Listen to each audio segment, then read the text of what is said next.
High, this is Kamrul Hasan Sharmil. আশা করি আপনারা সবাই ভালো আছেন।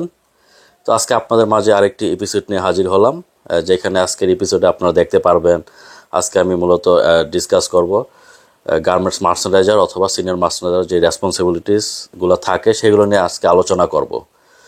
তো আপনারা যদি আমার আগের এপিসোডটা দেখে থাকেন তাহলে সেখানে দেখতে পারবেন আমি অলরেডি ডিসকাস করেছি একটা মার্চেন্ডাইজারের ভাইভা বোর্ডে কী কী কোয়েশ্চেন আসে সেগুলোর আমি অ্যান্সার দিয়ে বোঝানোর চেষ্টা করেছি। সেই ভিডিওগুলো আমার চ্যানেলে গিয়ে দেখে নিতে পারেন। তারপর আরেকটি ভিডিও বানিয়েছি আমি ট্রেনি মার্চেন্ডাইজারদের নিয়ে, তারপর আরেকটি ভিডিও বানিয়েছি এক্সটেন্ড মার্চেন্ডাইজার নিয়ে। সেই ভিডিওগুলো যদি আপনারা দেখেন অলরেডি তাহলে বুঝতে পারবেন যে একটা মার্চেন্ডাইজারের কাজ কী কী। আর যদি না দেখে থাকেন তাহলে অবশ্যই আমার চ্যানেল অথবা পেজে গিয়ে সেই ভিডিওগুলো দেখে নেবেন। তো চলুন আজকের এপিসোডটা শুরু করি। আজকের আমাদের টপিক হচ্ছে গার্মেন্টস মার্চেন্ডাইজার অথবা সিনিয়র মার্চেন্ডাইজারের জব কী কী। তো চলুন একজন মার্চেন্ডাইজার অথবা সিনিয়র মার্চেন্ডাইজারের মেইন কাজ কী কী আজকে আমরা সেই বিষয় নিয়ে আলোচনা করব। প্রথম যে কাজটি সেটা হচ্ছে আপনার প্রোডাক্ট ডেভেলপমেন্ট এবং প্রাইস অফার টু ক্লায়েন্ট অথবা বায়ার। তো আপনি যখন কাস্টমার অথবা বায়ার কাছ থেকে আপনি যখন একটা টেক ফাইল পাবেন, রিকোয়ারমেন্ট পাবেন, তো সেই অনুযায়ী আপনাকে একটা ডেভেলপমেন্ট স্যাম্পল বানাতে হবে। তারপর ডেভেলপমেন্ট স্যাম্পলের সাথে সাথে আপনাকে কস্টিংটাও করে নিতে হবে। তো আমি সামনের ভিডিওতে কস্টিং নিয়ে একটা ভিডিও নিয়ে আসবো, একটা গার্মেন্টসের কস্টিং কীভাবে করতে হয় A to Z আমি টোটাল সেখানে আলোচনা করব। তা আপনারা সেই ভিডিওটিও চেক করে নেবেন যে একটা গার্মেন্টসের কস্টিং কীভাবে করতে হয়। তারপর সেকেন্ড কাজ হচ্ছে আপনার যেমন আপনি একটা সিজনে অনেকগুলো ফাইল পেয়েছেন, সাপোজ 50টা 100টা, তা আপনি সবগুলার ডেভেলপমেন্ট স্যাম্পল এবং কস্টিং করলেন। তো সেই ক্ষেত্রে এখন আপনার যে কাজটা হচ্ছে সেটা হচ্ছে আপনি বাইরের সাথে একটা মিটিং কল করবেন, হ্যাঁ, যে অমুক ডেটে আপনার সাথে ফিজিক্যালি অথবা ভিডিও কলে একটা মিটিং করতে চাই। তাহলে আপনি সেই অনুযায়ী একটা মিটিং কল করবেন। তারপর সেই মিটিংয়েই আপনারা কস্টিং যে প্রাইসগুলো আছে সেগুলো আপনার প্রাইস নেগোসিয়েশন করবেন ক্লায়েন্টের সাথে। তো এটা হচ্ছে আপনার সেকেন্ড কোর্স জব। যখন আপনার প্রাইস কনফার্ম হয়ে যাবে তখন বায়ার অর্ডার কনফার্মের যে নেক্সট যে প্রসেসগুলো সেগুলা আপনার সাথে ডিসকাস করবে। তারপর যখন আপনি অর্ডার কনফার্ম করার পর মেন যে কাজটা ক্লায়েন্ট আপনাকে দিবে সেটা হচ্ছে পিও শিট দিয়ে দিবে। তো পিও শিট পাওয়ার পর আপনার ইম্পর্টেন্ট যে কাজটা হচ্ছে সেটা হচ্ছে আপনি পারফর্মার ইনভয়েস, যেটাকে আমরা সংক্ষেপে পিআই বলি, বায়ারকে পিআই দিয়ে দিবেন মাস্টার এলসি খোলার জন্য। তারপর আপনি বাইরের কাছ থেকে অর্ডার পাওয়ার পর আপনার যে মেন কাজটা আপনি সকল কাঁচামাল বুকিং দিয়ে দিবেন, যেমন ইয়ান, অ্যাক্সেসরিজ, আদার্স যে কাঁচামালগুলো আছে সেগুলো আপনারা পারচেস অর্ডারে দিয়ে দিবেন। আগের ভিডিওতে আমি ডিসকাস করেছি যে ইন্টারনাল পারচেস এবং এক্সটার্নাল পারচেস অর্ডার কী কী, সেই ভিডিওটা দেখে নিলে আপনারা ক্লিয়ার হয়ে যাবেন। তো সেখান থেকে আপনারা যখন কাঁচামাল বুকিং দিয়ে দিবেন আপনারা বিভিন্ন সাপ্লায়ার কাছ থেকে পিআই কালেক্ট করবেন তাদেরকে ব্যাক টু ব্যাক এলসি করার জন্য। তারপর যেটা মেন কাজ আপনার অবশ্যই একটা টিএনএ চার্ট থাকতে হবে। আমি নেক্সট কোনো ভিডিওতে টিএনএ চার্ট নিয়ে ডিটেলস আলোচনা করব। তো সেই টিএনএ চার্টে আপনার যে স্টেপগুলো আছে, যে প্রসেসরগুলো আছে, যেমন স্যাম্পল অ্যাপ্রুভাল টাইম, হ্যাঁ, lab deep approval time, print stack of approval time, তারপর হচ্ছে আপনার ইয়ান ইনহাউস ডেট, হ্যাঁ, বাল্কের ফেব্রিক রিসিভ ডেট, হ্যাঁ, কাটিং ডেট, এটা যে আপনার একটা গার্মেন্টসের টোটাল যে টিএনএটা থাকে সে টিএনএ চার্ট আপনাকে অবশ্যই প্রপারলি মনিটর করতে হবে। যদি আপনি টিএনএ চার্ট আপনার না থাকে তাহলে আপনার কোনো শিপমেন্টই অন টাইম হবে না। শিপমেন্ট অন টাইম করার জন্য টিএনএ চার্ট একটা ভেরি ইম্পর্টেন্ট পার্ট একটা মার্চেন্ডাইজিং অথবা সিনিয়র মার্চেন্ডাইজারের জন্য। তারপর একটা অর্ডারের যে প্রাথমিক যে অ্যাপ্রুভালগুলো নিতে হয়, যেমন আপনার ল্যাব ডিপ অ্যাপ্রুভাল, হ্যাঁ, তারপর print stack of approval, embroidery stack of approval, যে তারপর টিমস অ্যাপ্রুভাল, এগুলো আপনারা বাইরের কাছ থেকে নিয়ে নেবেন। অ্যাপ্রুভাল পাওয়ার পর আপনারা এই আইটেমসগুলো সাপ্লায়ারকে বুকিং দিয়ে দিবেন। তারপর পিবি স্যাম্পল, তারপর সাইজের স্যাম্পল, যেগুলো তৈরি করার জন্য যেসব আপনার ম্যাটেরিয়াল থাকে যেমন ইয়ান, হ্যাঁ, অ্যাক্সেসরিজ, ফেব্রিক, এই ম্যাটেরিয়ালসগুলো আপনারা পাশাপাশি রেডি করে ফেলবেন।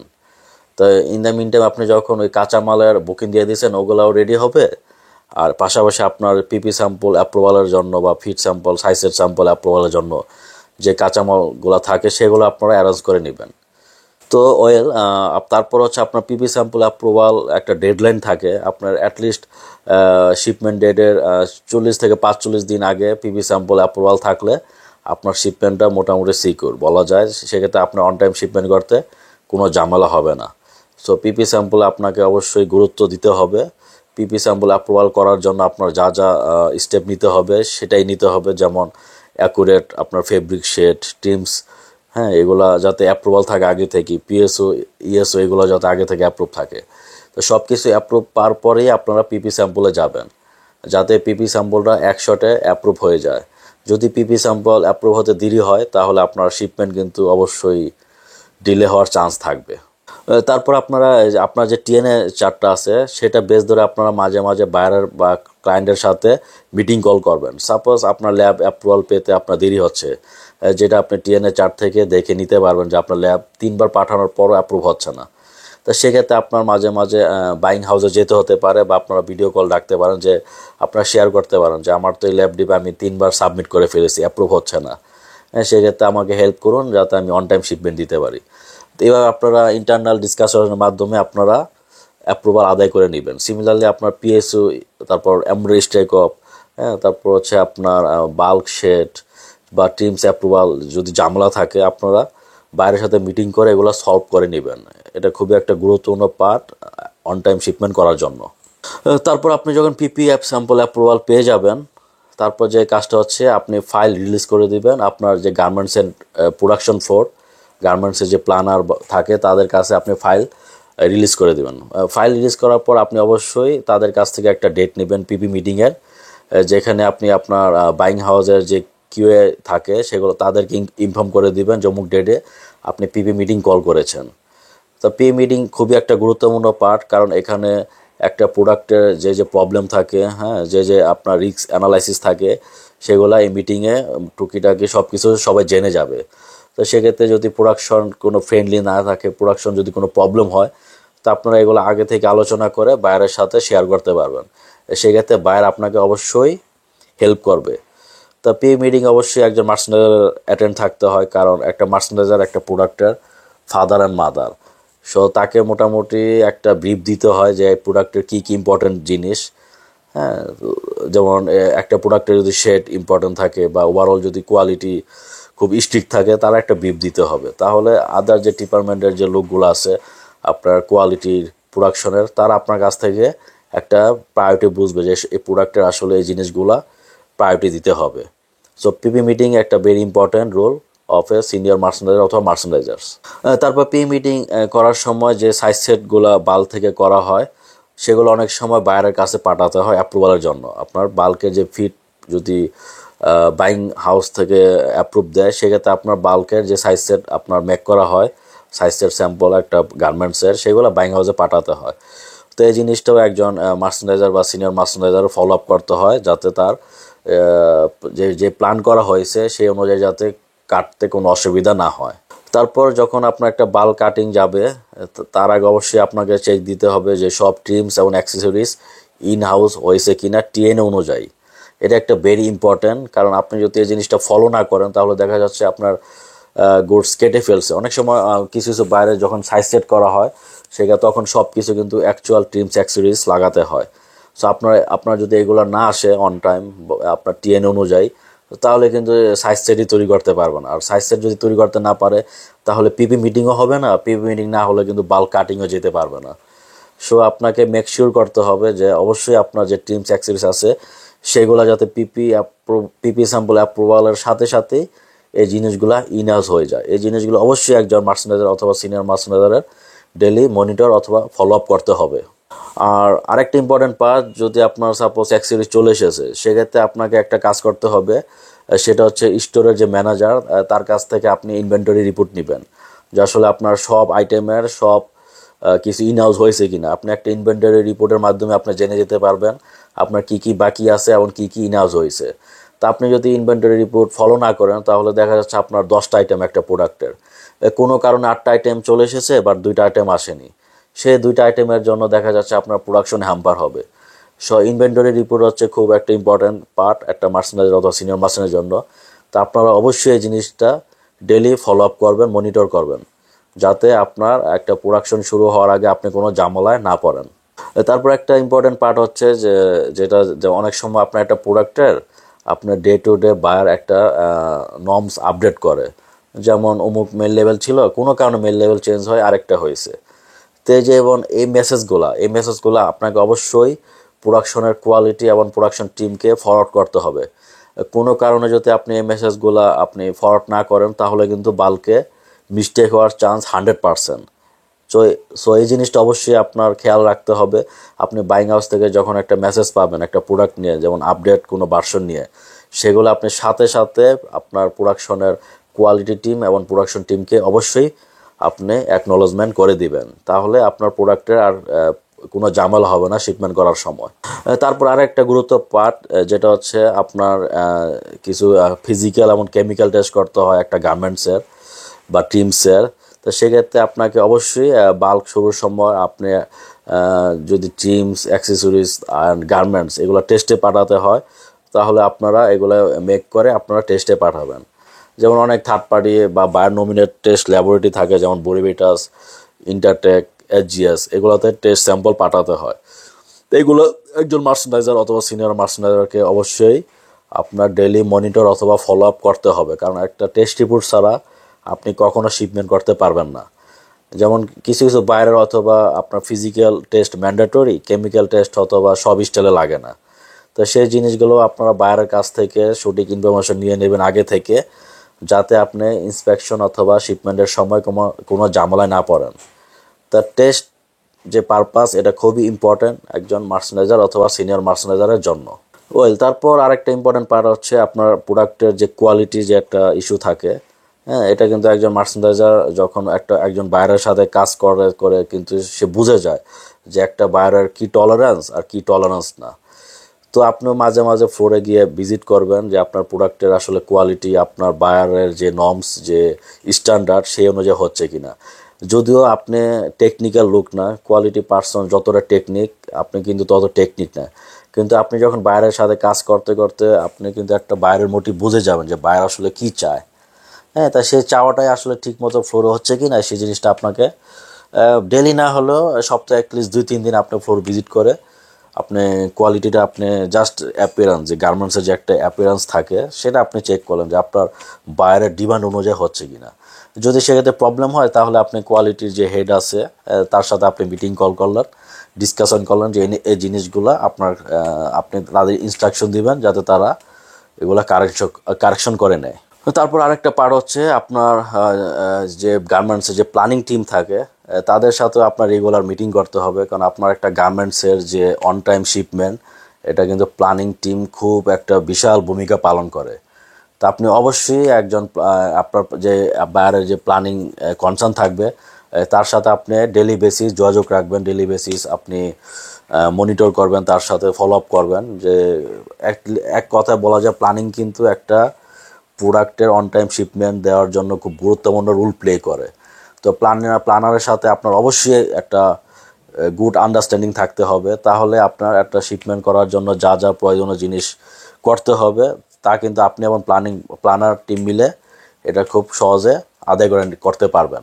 সো এটা একটা খুব ইম্পর্টেন্ট পার্ট মার্চেন্ডাইজার, সিনিয়র মার্চেন্ডাইজারের জন্য প্ল্যানারের সাথে রেগুলার মিটিং করা, রেগুলার কমিউনিকেশন করা, তাহলে আপনার শিপমেন্টে আশা করি কোনো ঝামেলা হবে না।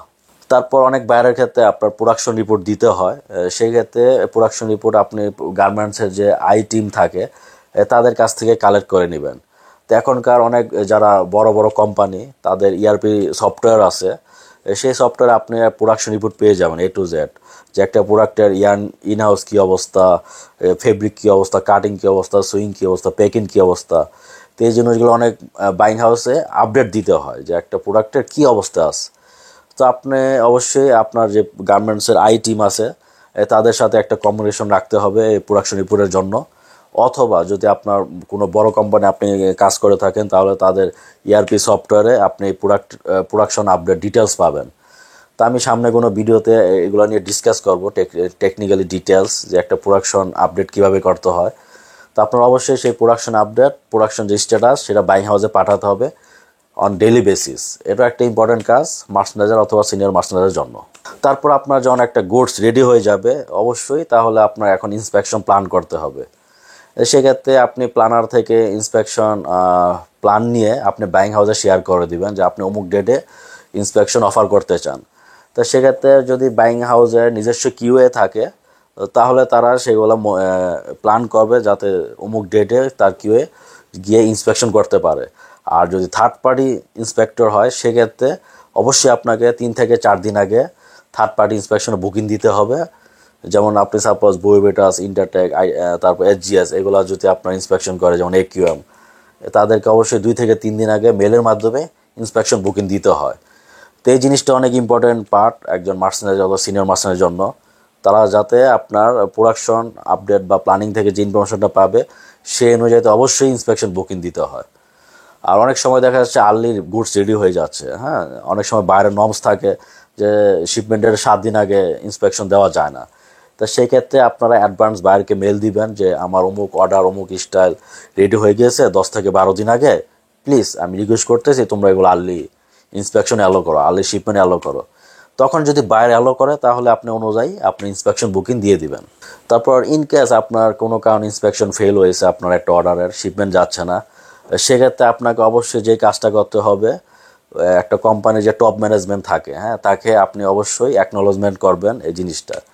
কারণ ইন্ড অফ ডে যখন একটা অর্ডার আপনার ড্যামারেজ হবে, ডিসকাউন্ট হবে বা এয়ার শিপমেন্ট হবে, প্রথম কিন্তু সেই মার্সেনারির দিকেই আঙ্গুলটা যায়। সো আপনি যদি ইনফর্ম না করেন টপ ম্যানেজমেন্টকে, তাহলে কিন্তু যখন অডিট হবে তখন কিন্তু ওই আঙ্গুলটা আপনার দিকেই আসবে। সো কোনো কারণে যদি একটা মাল ডিলে হয়, একটা অর্ডার ডিলে হয় বা ইন্সপেকশন ফেল হয়, শিপমেন্ট যাচ্ছে না, আপনি তৎক্ষণাৎ টপ ম্যানেজমেন্টকে জানাবেন মেলের মাধ্যমে বা ওভার ফোনে, হ্যাঁ, বা আপনার যে হেড আছে তাকে জানাবেন। এটা একটা খুব গুরুত্বপূর্ণ কাজ মার্সেনারি অথবা সিনিয়র মার্সেনারির জন্য। তারপর অয়েল ইন্সপেকশন পাস, এখন শিপমেন্ট যাবে, সেক্ষেত্রে অবশ্যই আপনার যে কমার্শিয়াল ডিপার্টমেন্ট আছে একটা ফ্যাক্টরির, তাদের সাথে আপনার কমিউনিকেশন রাখতে হবে যে আপনি তাদের একটা মেলে ইনফর্ম করে দিবেন যে অমুক অর্ডার পাস, এখন শিপমেন্ট যাবে। তারপর কমার্শিয়ালরা বাকি কমার্শিয়াল টিম তারা বাকি স্টেপ নিবে যে একটা শিপমেন্ট করার জন্য যা যা ডকুমেন্টস লাগে, যেমন কমার্শিয়াল ইনভয়েস, পেকিং লিস্ট, হ্যাঁ, এগুলা তারা তৈরি করে ফরওয়ার্ড বুকিং দিয়ে দিবে। কিন্তু আপনি যদি তাদের ইনফর্ম না করেন তারা কিন্তু জানবে না যে কোন গুডস পাস কোন গুডস ফেল। হ্যাঁ, আপনি এই জিনিসটা আপনার মেলের মাধ্যমে তাদের জানাতে হবে অন ডেইলি বেসিস। তাহলে তারা সেই অনুযায়ী ফরওয়ার্ডকে আপনার শিপিং ফরওয়ার্ডকে বুকিং দিয়ে দিবে। তো এই জিনিসটা একটা ইম্পর্টেন্ট পার্ট। অবশ্যই কমার্শিয়ালের সাথে যোগাযোগ রাখবেন ডেইলি বেসিস যখন আপনার একটা অর্ডার একটা গুডস ইন্সপেকশন পাস হবে। আর অনেক সময় দেখা যাচ্ছে একটা গুডস ইন্সপেকশন পাস হওয়ার পর বাইং হাউস থেকে একটা ইন্সপেকশন সার্টিফিকেট আনতে হয়। তো এই জিনিসটা অবশ্যই মার্চেন্ডাইজার অথবা সিনিয়র মার্চেন্ডাইজার এটা বাইং হাউস থেকে নিয়ে আসতে হয় মেলের মাধ্যমে। কারণ অনেক সময় এই জিনিসটা ছাড়া দেখা যাচ্ছে ফরওয়ার্ডার কিন্তু শিপমেন্ট করবে না। তো সেক্ষেত্রে অবশ্যই আপনারা ইন্সপেকশন সার্টিফিকেট নিয়ে আসবেন বাইং হাউস থেকে। ওয়েল, যেটা লাস্ট যেটা ইম্পর্টেন্ট পার্ট, সেটা হচ্ছে গিয়ে আপনি শিপমেন্ট করে ফেলেছেন, এখন বাইরের কাছ থেকে তো পেমেন্ট আসতে হবে। তো এই জিনিসটাও আপনার ফলো আপ করতে হবে যে আপনি শিপমেন্ট করেছেন, আপনার এলসি টার্মসে যে ক্লজ ছিল যেমন 60 ডেজ, হ্যাঁ, আপনার শিপমেন্ট, 90 ডেজ আপনার শিপমেন্ট, হ্যাঁ, অথবা আপনি ডিসকাউন্টিং করে পেমেন্ট আপনি নিচ্ছেন, হ্যাঁ, সেই জিনিসগুলো আপনি কমার্শিয়ালের সাথে রেগুলার বেসিস কমিউনিকেশন রেখে আপনার বাইরকে নক করতে হবে পেমেন্টের জন্য। কারণ এন্ড অফ ডে কিন্তু আমরা এই পেমেন্টের জন্যই কাজ করতেছি। সো পেমেন্ট যদি ডিলে হয় আপনার যে বাকি যে ফ্লোগুলো আছে সেগুলো কিন্তু ডে বাই ডে স্টাক হয়ে যাবে। হ্যাঁ, তো অবশ্যই আপনাকে পেমেন্ট পাওয়ার জন্য বাইরের সাথে রেগুলার বেসিস মেলে কমিউনিকেশন করতে হবে। তো এই ছিল মূলত আপনার মার্চেন্ডাইজার অথবা সিনিয়র মার্চেন্ডাইজারের মেন জব। আরও কিছু কাজ থাকে যেগুলো টুকটাক, হ্যাঁ, ওগুলা হয়তো আমি ডে টু ডে যখন আমি ভিডিও তৈরি করব, যেমন এসএমবি নিয়ে ভিডিও, সিপিএম নিয়ে ভিডিও, সিএম নিয়ে ভিডিও, হ্যাঁ, কস্টিং নিয়ে ভিডিও, তারপর কীভাবে নিটিং প্রোগ্রাম বানায়, কীভাবে অ্যাক্সিস বুকিং দেয়, এ টু জেড আমি যখন আরও ভিডিও বানাবো তখন আপনার বাকি গুলা ক্লিয়ার হয়ে যাবেন যে আসলে একজন মার্চেন্ডাইজারের কাজ কি কি। তো আজকে আলোচনা থেকে মোটামুটি আপনার একটা আইডিয়া পেয়েছেন যে আসলে একজন মার্চেন্ডাইজার অথবা সিনিয়র মার্চেন্ডাইজারের কাজ কি কি। তো আশা করি আপনারা যদি ভিডিওটি দেখে থাকেন কিছুটা হলে উপকৃত হবেন। যদি উপকৃত হয়ে থাকেন অবশ্যই ভিডিওতে একটা লাইক দিয়ে দিবেন, অবশ্যই শেয়ার করে দিবেন। আর আপনি যদি আমার চ্যানেলে নতুন হয়ে থাকেন অবশ্যই সাবস্ক্রাইব করে দিবেন। আর সাবস্ক্রাইবের পাশে বেল আইকন অবশ্যই ক্লিক করে দিবেন, তাহলে আমি যখন নতুন ভিডিও আপলোড করব তখন সাথে সাথে আপনার নোটিফিকেশনে চলে যাবে আমার ভিডিওটি। আপনিও সাথে সাথে দেখে নিতে পারবেন, শিখে নিতে পারবেন। তো ভিউয়ার্স, এই ছিল আজকের ভিডিও, আর আমি আপনাদের সময় নিব না। তো আমি কামরুল হাসান আপনাদের কাছ থেকে আজকের জন্য বিদায় নিচ্ছি। সামনে কোনো নতুন এপিসোড নিয়ে হাজির হব। সেই পর্যন্ত ভালো থাকবেন। খোদা হাফেজ।